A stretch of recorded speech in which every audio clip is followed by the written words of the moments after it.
a licensed medical health counselor, and she's joining us now for an important conversation about mental health and therapy.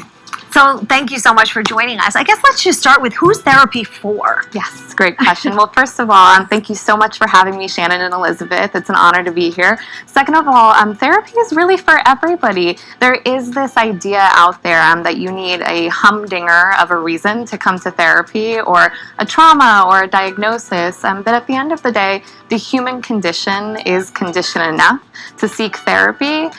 More specifically, we have people come through our door ranging from, I'm experiencing symptoms of anxiety, depression, OCD, disordered eating, whatever it may be, where these symptoms are impacting my ability to function in X areas of life, all the way ranging to, I'm someone who's looking to understand myself better, get to know myself more, and how I show up in my life and relationships. And no reason is really more worthy than the other. But you know, there are a lot of people that are functioning in their issues that they're going through. So how does someone know when they should go see a therapist or a counselor? Absolutely. Well, so concerns that you'd like to look out for with your mental health, outside of being simply self-curious and interested in improving your life and your relationships, can look like, I am going through symptoms of anxiety, symptoms of depression, low mood, racing thoughts, intrusive thoughts, whatever it may be, that is impacting my relationships or impacting my ability to function in certain areas of life. Now, I feel as though, especially for teenagers, that,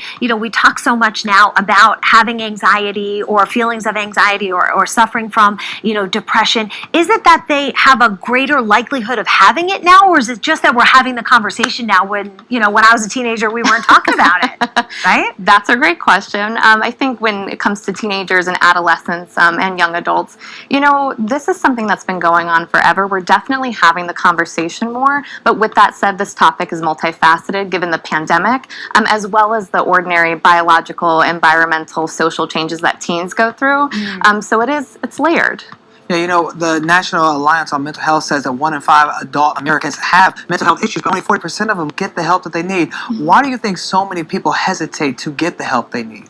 You know, I think the stigma around mental health does still exist. I think that we have made a lot of ground in it, but I think it's conversations like this that can make such a meaningful difference to just put the messaging in parents, to put the messaging in children, that mental health is health. It's a very normal thing that we go through. We go through struggles, and the more that we talk about this, I think the more that people will feel comfortable enough to say, oh, I go through that too, and begin to seek out therapy services that they're deserving of. I feel like I have to raise like the social media flag and talk about the impact that social media has on, you know, and of course we look at, I have a teenage daughter, so I keep saying teens, but, you know, I worry about what she's seeing and the impact that that has on her. But then as a mom, I'm also like scrolling through Instagram, so that's probably not You're so an good. adult. It's okay. You're allowed. Well, it's probably not. I think it all comes down to our relationship to social media, right? We have a relationship to these things. Is it a relationship that we're really overspending time on it? Or is it something that we're doing in moderation? And is it something that we're finding that we're on social media scrolling feeling worse about ourselves more often than lighter and connected to people, which is fundamentally the purpose of social media. So are there recommendations or things you can suggest for adults and kids to do, or parents to do, when thinking about how to navigate through social media without having the negative effects of mental health? Yes, I think very similar to any mental health related conversation, we want to start normalizing these conversations young and getting curious with our teens and children and young adults about what's going on in their lives, how they're feeling, who they're talking to, just really what's going on for them. And I think social media is a part of that conversation. How are you using this device, right? How is it showing up in your life? I also wonder about like the social connection, because sometimes I think like social media, you are connecting, but you're actually not. And so you're not going out and having that real experience with actual friends because you're on this device. So what if you're finding it hard to go to see those people in real life? Ooh, that's a great question. I mean, at the end of the day, we want to encourage our children to take those emotional risks when they can.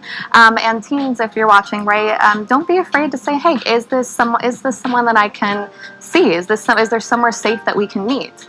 It's something where it can feel vulnerable. I think to ask and go off this platform that kind of creates that safety barrier, so to speak. And it can also be some of the emotional risks we're taking are some of the most meaningful risks worth taking for connection. Now, if these things are gone untreated, are there certain things that they can lead to, like inability to work or take care of your kids or even get out of bed?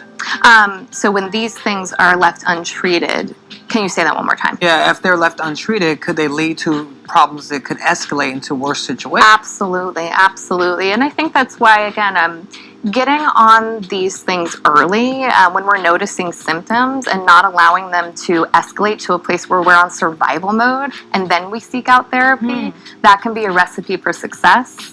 So what about if you have that feeling of, whether it's burnout or feeling overwhelmed by the life that you have? What should you do? I would look inward and really ask yourself, what am I prioritizing over my mental health? I was reading something the other day that inspired this thought process around mental health is more important than your GPA, right? Mental health is more important than this grade on a test. Mental health is more important than being exhausted all the time at work. These are things that we want to start prioritizing, putting closer to the top of our priority list. So that could be a clue that, it's time to reevaluate and reprioritize a little bit where I'm fitting in mental health. All right, all great tips and advice. Thank you so much to licensed mental health counselor Olivia Verhulst. We appreciate your time here. All right.